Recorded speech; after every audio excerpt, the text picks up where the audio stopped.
22 points. That's all that separates Oscar Piastri from his first world championship, and from watching Lando Norris snatch it away from him. Welcome back to the channel. This weekend, Formula One returns to Circuit of the Americas for the United States Grand Prix. And if you think the championship fight is already decided, you haven't been paying attention. Because with 6 races left and a sprint weekend in Texas throwing extra points into the mix, this title battle is about to get very uncomfortable for everyone at McLaren. Oscar Piastri leads the Drivers' Championship by 22 points over his teammate Lando Norris. Max Verstappen sits 63 points back in third.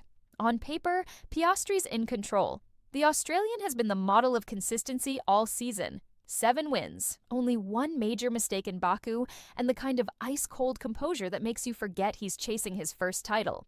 But here's what the standings don't tell you. Momentum has shifted. Verstappen won 2 in the last 3. George Russell took the victory in Singapore, sure, but Max finished second, outscoring Norris third and Piastri fourth. And more importantly, how that 4th place happened is what has the paddock buzzing. Lap 1. Turn 3. Norris, trying to avoid Verstappen, makes contact and forces Piastri wide, almost into the wall. The radio crackles to life. That's not fair? Sorry, that's not fair.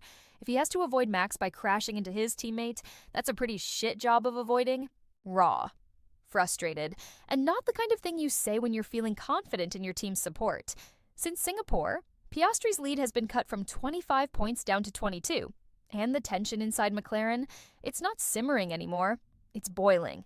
Here's the thing about Austin. It's not just a race. It's a sprint weekend. That means 33 points are up for grabs across Saturday and Sunday if you win both, compared to the usual 25. 1 bad result, 1 mechanical failure, 1 moment of contact, and this championship picture could look completely different by Monday morning.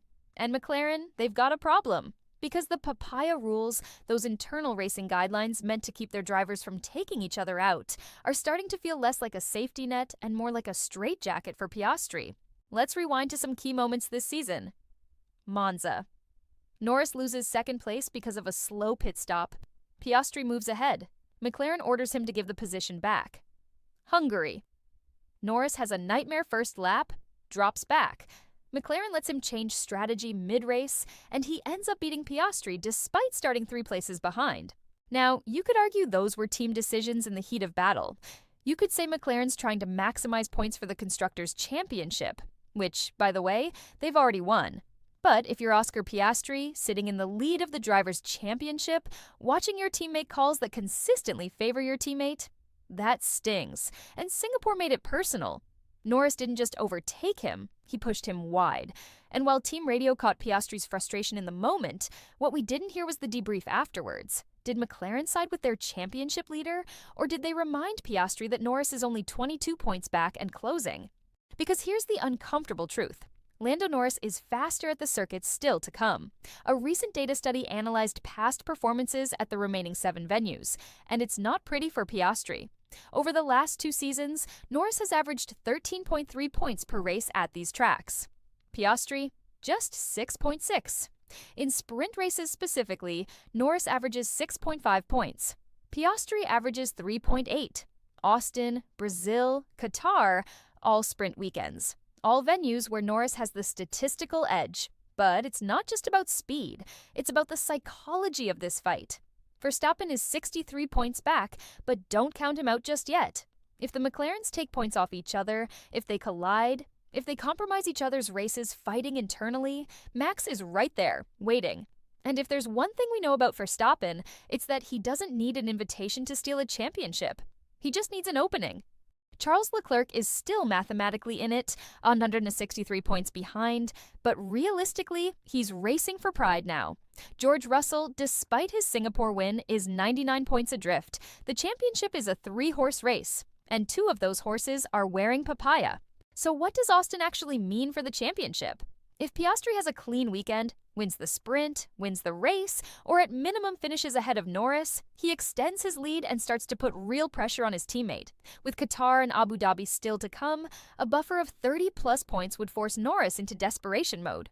But if Norris outscores Piastri by a significant margin this weekend, if he wins both the sprint and the Grand Prix while Piastri struggles, We could see the gap close to single digits, and at that point, McLaren's let them race philosophy is going to be tested like never before. Because here's the brutal reality: McLaren has never managed an intra-team title fight this close for over a decade. The last time they had a dominant pairing, Hamilton and Alonso in 2007, imploded spectacularly. They've had clear number one drivers since, but not a car to fight for championships until now. But two teammates, this evenly matched, this deep into a season, both fighting for a maiden title? It has been a while since this happened, and the pressure is showing. Piastri's radio messages are sharper, Norris's racecraft is more aggressive, the smiles in the press conferences are thinner. Andrea Stella, McLaren's team principal, keeps insisting they'll let them race. Zach Brown says the same, but if Austin turns into a contact-heavy disaster for one or both drivers, if Verstappen capitalizes and closes to within 40 points of the lead, those promises will be tested hard. Austin isn't just another race. It's the beginning of the end. 6 rounds, 3 sprint weekends, and 174 points still to fight for.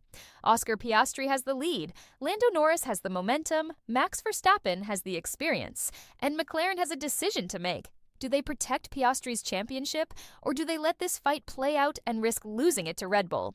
One thing's for certain: by Sunday night, we'll know a lot more about who's really in control of this title fight, and whether McLaren's dream season is about to become a nightmare. If you want to see how this plays out, make sure you're subscribed, because the next 6 races are going to be must-watch television.